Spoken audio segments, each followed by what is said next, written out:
this is the first time we're meeting. Hi, nice. I'm Jamila, it's a pleasure. Likewise. So this is the Science Babe, and I've only ever seen her, yeah, no, go ahead, give it up. The Science Babe, woohoo! STEM girls rock, STEM girls rock. So I'm looking at Facebook yesterday because I didn't make it to Beale Street. I should have, but in terms of some actual activism, I saw that there were people who weren't part of this convention. Is that a fair way to describe them? Yes. They weren't part of this convention, and you and another person who have the cool lanyards, who were part of this convention, decided to do some on-the-street activism and show affection to one another, and they didn't like that. Yeah, that's a fair way to characterize it. There were some people holding up some signs saying, "Repent, Jesus saves." Jesus hasn't done much saving, but moving on. Yeah. Heather Henderson and I, Heather of the Ardent Atheist podcast, we decided to, we had a lovely little kiss in front of them to demonstrate gay is okay. And I will attest, I kissed a girl and I liked it. And they didn't like it, they dispersed. Now, that, my friends, is some badassery that I had to share that. I enjoyed it. I didn't, and sometimes I've learned from being, a woman on Facebook that every so often you will get flack for things you never expect. I didn't know if I should post it or not, but I thought it was important to share something like that because that was something I would have done whether or not this was my job. Because I think it's important to show this is what this is okay, and religious nutbaggery like that is not. So. And as David Fitzgerald shared with us yesterday, there's a lot of same-sex loving in the Bible. You'd think they'd be down with such a thing, but no. No, okay, well, darn. Anyhow, Yvette, take the stage. Everybody's here to hear you and not me prattle on. It is a delight to meet you. Can I have a hug? Yeah, absolutely. Yay. Thank you. The Science Babe. So apparently there's, so Science Babe's Guide to BS Detection. First, apparently there is a bunny going around laying eggs today. I figured instead I could be your atheist unicorn. That's about, so it's, I hail from Anaheim. I know there's already a mouse from there. I thought unicorn was acceptable. I promise as I'm from Anaheim, I came vaccinated. So. I do what I can. So, introduction to BS detection. I like to say that BS is standing for either bullshit or bad science. Now, when you see something like this, I do like to work with memes a lot because that's kind of a way that bad science gets propagated on the internet. Because you look at something like this and you'll see, regenerates connective tissue. And when I first was running my site, I would look up every last thing and try to debunk it. Regenerates connective tissue. Why aren't they using it on amputees? Anti-inflammatory. What's the dosage? Improves circulation. Are they giving this to cardiac patients? Like, I would look through every single point they were making, and eventually I came to the conclusion all it does is make stuff smell like lemons and maybe grass. But there has to be an easier way than debunking every single thing you see on the internet, because of course we all know everything on the internet is true. This obviously isn't right. But the reason I say this is because there's so much information on the internet, and it's hard to parse through what's real and what's not. Just if you're not a trained skeptic, if you're not trained as a scientist, because a couple reasons. One, there's no clear line of demarcation between real science and pseudoscience. Number two, we're not, like I said, we're not all scientists. We don't know how to look for reputability. unless someone has pointed out, here's what you look for. Here's what the double-blind placebo-controlled study looks like. So it's very important to kind of know what the signs are. So I've devised a list of rules. But first, the other reason why we all know this slide isn't accurate is obviously because Abraham Lincoln said it. Just saying.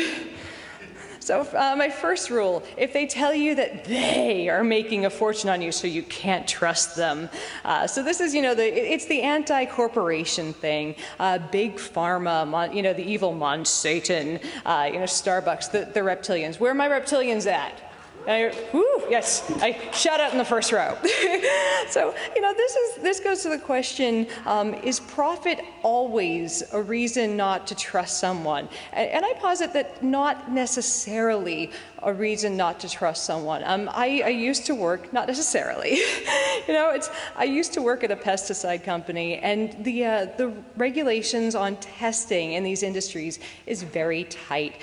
There is a huge burden of proof on them. In order to get a new pesticide, a new pharmaceutical product, and a new GMO, anything onto the market, there's so much testing, there's so much proof that they have to provide that these products are safe and effective. And I like to throw out that line, corporations are people too, not because I support Mitt Romney, but because I want people to remember that there are scientists, there are human beings that work at these corporations. And I mean, there are scientists like me with that really adorable puppy that go to work every day. And want to make sure that these products are safe for us, for our families. And if there really was a hidden cancer cure, these CEOs and these scientists have families that want a cancer cure to get out to.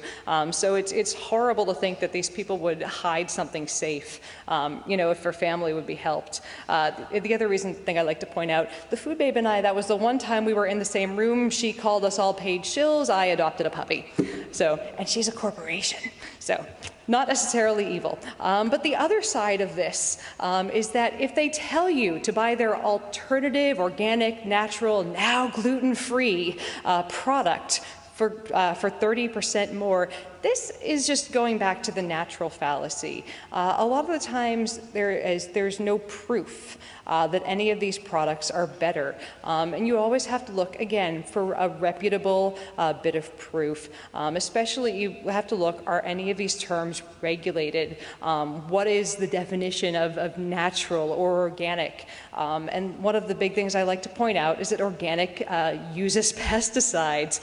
It's almost rare that you'll find an organic product that does not use pesticides. And people argue with me on this. Again, last job I worked at, pesticide company, Google registered biopesticides, Bt toxin, which is genetically modified to be produced by Bt corn. It is an organic pesticide. It means it's made by nature. You're not synthesizing it in a lab. But I want people to remember, natural doesn't mean healthier, and it's almost never been proven to be better. And a lot of times when you see the term natural on a supplement, you're also going to see the term, these statements not approved by the FDA. That should just come with a big old asterisk that says bullshit. So. But you also have to remember these do have a profit motive on them. Like I said, profit motive doesn't necessarily mean bad, but it does mean that they're taking advantage of you if there's no proof that it works. So like I said, look for proof. So. But if you can't, and once again, these folks, if you cannot afford to buy all of their organic, gluten-free, GMO-free stuff, buy their detox or their cleanse.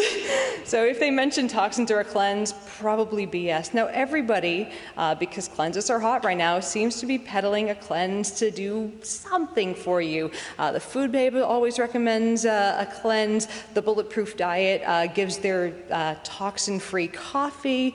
The Master Cleanse, everyone's heard of the delightful combination of lemon and cayenne pepper that's scary. And Gerson Therapy has a cleanse with a coffee enema. Anyone else craving a pumpkin spice latte? So I mean, here's the thing. With most of these cleanses, they're telling you that you're going to clear up things like acne, eczema, being tired, and you always hear a friend who says, you know, it made me feel so much better. I lost weight, and they think they're getting some nefarious toxins out of their systems. And the two most often demonized toxins that I hear are heavy metals and pesticides. Now, the problem with saying you want to do a detox is you first have to accept the premise that you're toxed. With heavy metals, there are different symptoms for every different heavy metal. So and I promise you, it's not acne, eczema, or being, a little bloated. They're very serious. You need dimercaprol chelation, not juice. And with pesticide poisoning, again, worked at a pesticide company. The symptoms are much more serious than acne. Think of the worst flu you've ever had, crank it up to like a 27. That's pesticide poisoning. So again, detox or cleanse isn't going to do that. So what do these not doctors and not registered nutrition or dietitians say that a cleanse is going to do for you versus what it actually does? This is the Suja-Juice. It's the company that's a sponsor for the Food Babe. We went through and checked out the nutritional profile on them. Some of them are upwards of 42 grams of sugar per bottle. They cost $9 at Sprouts per bottle, or a bargain at $162 for their recommended 3-day cleanse. It's 534 grams of total sugar. They have a warning on their website not to get it if you're diabetic. Minimal. Natural sugar is still going to fuck with your pancreas. I'm just saying. Minimal protein, no iron or B vitamins, and zero proof that it's going to detox you. But the other reason that I tell people you don't need to be detoxed, your liver and kidneys are the things that clear, actual toxins and things your body can't handle out of your system. They're humming along doing your jobs. How do I know that you don't need a detox? The toilet paper industry is a thing. That's where your toxins go. But you're just fine. But all of these detoxes kind of work as a panacea. They're going to clear all your problems. But I thought detoxes needed their own little category. But if a product is, I like to call them the magical panaceas, and they can't, panacea cures everything. If it can't describe what it cures and how in one sentence, probably BS. The magical panacea, they have the least intervention possible as a cure. Now, the reason a panacea is just plain old straight off the bat BS. One thing does not cause everything in your body to go wrong. So one thing isn't going to cure everything. Now, if each of these, chiropractic, essential oils, paleo, if they stuck to being just what they were, it wouldn't be as much of a problem. But they instead, each of them kind of tried to expand to be a panacea. Chiropractic, if they just claimed, we're a good back massage, fine. But instead, chiropractic, the history of it is it started with a magnetic healer claiming magnetic healing is bullshit. He cracked someone's back and claimed he restored his healing. That's like, declogging someone's drain and claiming you got their electricity to go on. We're crossing the streams. So this is the problem with chiropractic now is they claim that if you crack someone's back, if you stimulate their spine, you can help their immune system to the point where they don't need vaccines. I have a problem with this, and we'll get into that in a minute.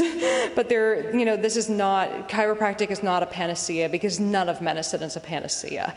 Essential oils, if they just stuck to saying these smell good, put them on a diffuser, not a problem. doTERRA is a huge essential oils company. They are it's a $1 billion a year industry. They were served a letter from the FDA for making unsubstantiated claims that they could cure Ebola. Can't you stick to it just smelling good? You'll still sell them. They smell nice. Stop it. You're getting silly. And the paleo diet. Now, whenever I bring up paleo, people get a little cranky with me. I'm not surprised, because people can lose weight on paleo. You're cutting down on some heavily processed food, which tends to have a lot of calories. But the problem is, the premise is kind of flawed. People say you're eating a healthier diet because you're cutting out foods that cause disease, and then they say that you're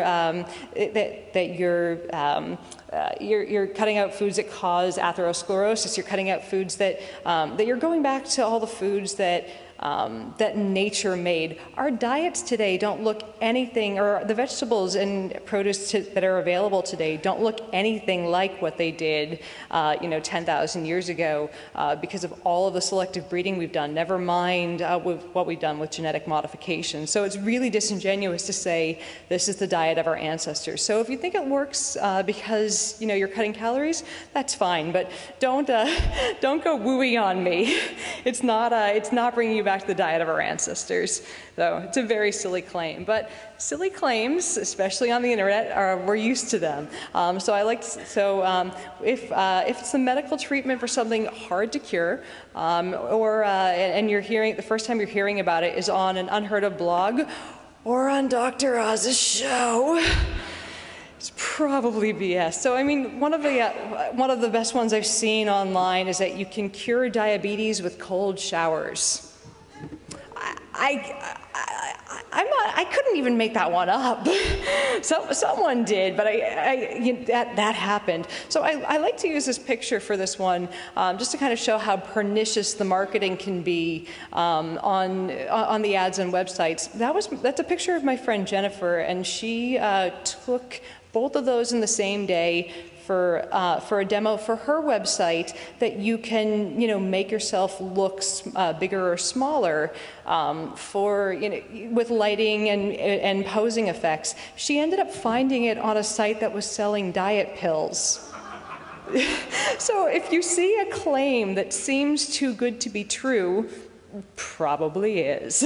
But they found, someone did a study on a lot of the claims that were done on Dr. Oz. They found 54% of the claims in the last, I think, 300 episodes didn't have scientific veracity to back them.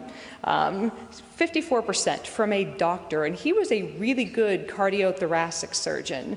And then he turned into someone who gives out content. Mommy bloggers, who, I think most of them have good intentions. They have no burden of proof. Sometimes they even have a profit motive because they're trying to, sell a book. They're trying to sell a product. But what do mommy bloggers and Dr. Oz have in common? They are both trying to put out content, and they are beholden to no one to give you reputable information. And a lot of times people ask me, what harm could this do? Yvette, if you don't like it, just don't buy it. This horrifies me because I see things like this. When people, my nemesis is the food babe, but the worst thing I've seen on the internet is a blogger called Modern Alternative Mama. She doesn't just tell people not to vaccinate, she tells them not to keep Benadryl or EpiPens in their, like I said, I've seen some shit. She tells people to keep basically nothing that you buy from CVS in your medicine cabinet, because a pharmaceutical company sells it. She tells them to eat clay if they're having an allergic reaction. And if you heard about the rash of infants rushed to the hospital for for bleeding disorders caused by their parents foregoing vitamin K shots, she's the blogger who started it. This is why I fight the alternative medicine movement, because somebody is going to get hurt.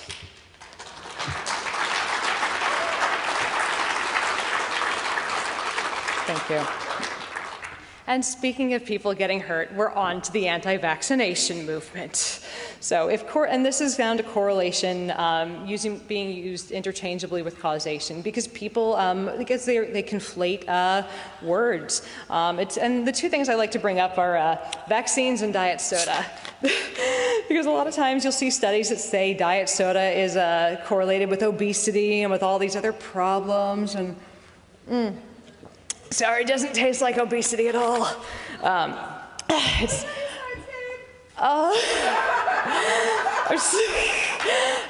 A few of my friends just came into the front row, and I know it's Easter. They just gave me a bit of a peep show. I love you, Heather Henderson from Ardent Atheist. So that's correlation with no, that's causation of happiness. So moving back on to what I was saying. So you have to look at the, I've got the vapors.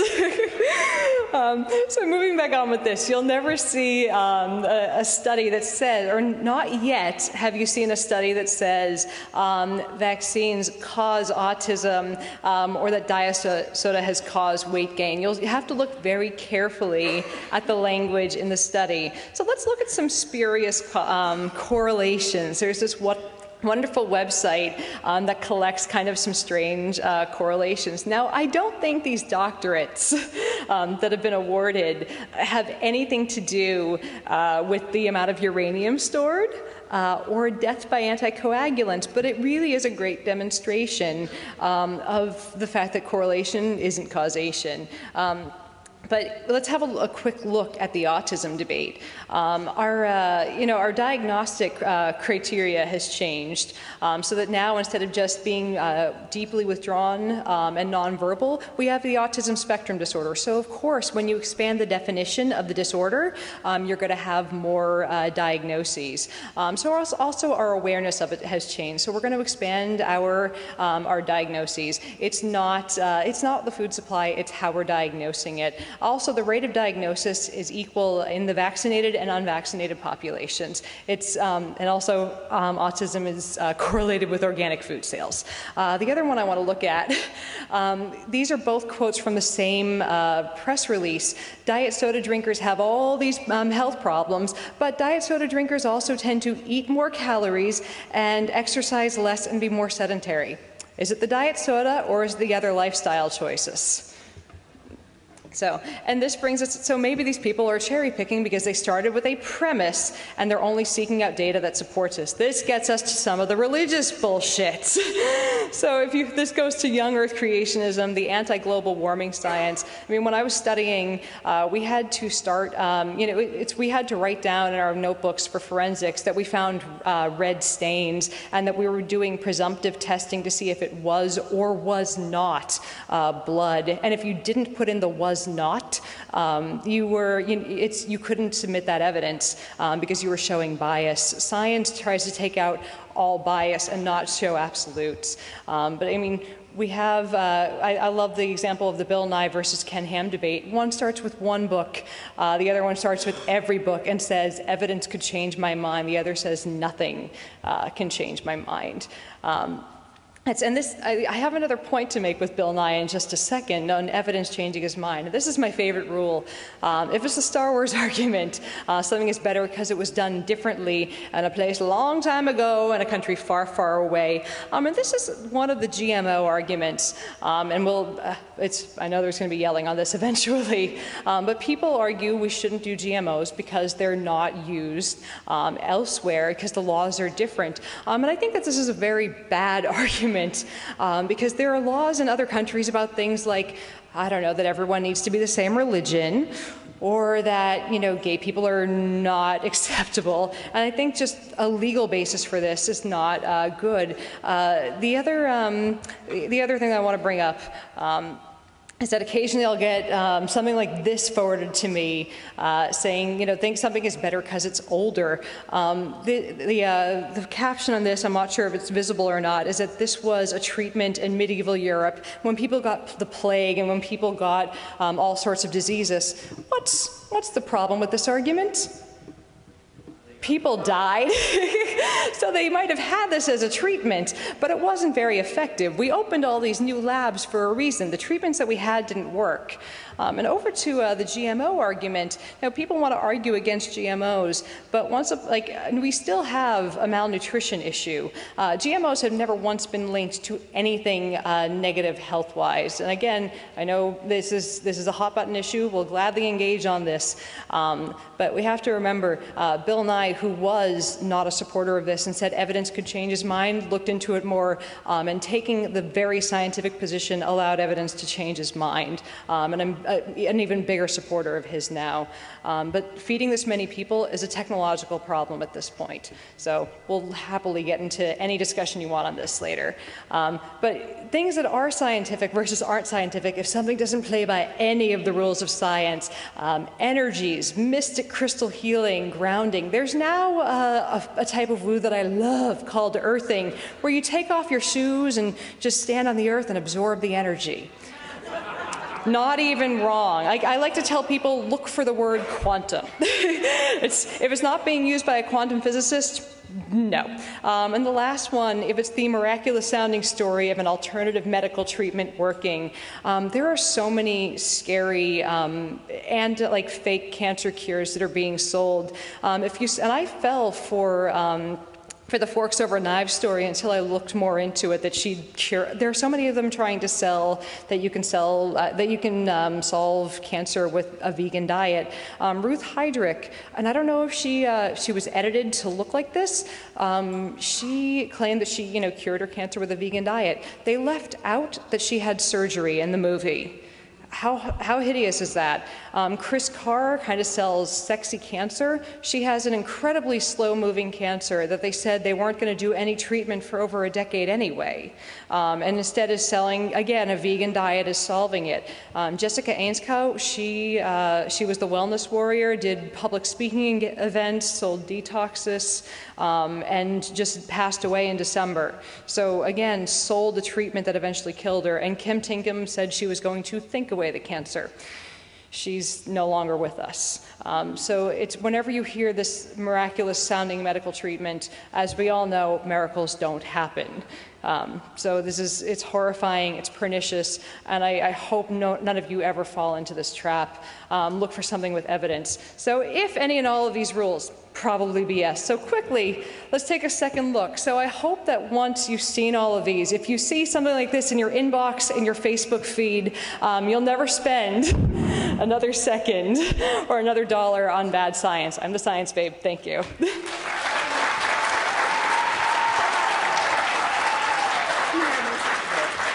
You rock. I got one. When you said 5 minutes, I'm like, yeah.